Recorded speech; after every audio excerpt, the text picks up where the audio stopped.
আসসালামু আলাইকুম রহমতুল্লাহি বারকাতু। বন্ধুরা দেখেন, বস্তায় আদা চাষ করা হয়েছে।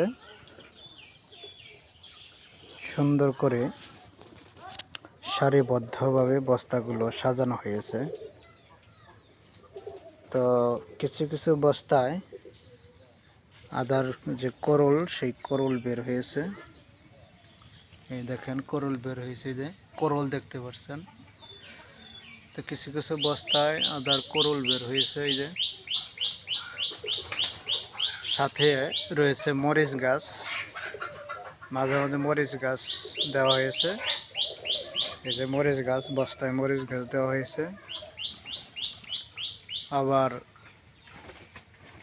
আদাও দেওয়া হয়েছে, দেখতে পাচ্ছেন বন্ধুরা। এই যে বস্তার আদা, এই দেখেন, এগুলো সব হচ্ছে বস্তার আদা। আস্তে আস্তে সুন্দর করে করলগুলো বের হচ্ছে। তা আসলে পতিত জায়গা ফেলে না রেখে আমরা যদি কাজে লাগাই, যেমন এই যে বস্তার আদা করা হয়েছে এখানে, তারপরে বস্তায় মরিচ আর অন্যান্য সবজি চাষ করা যায় বস্তায়।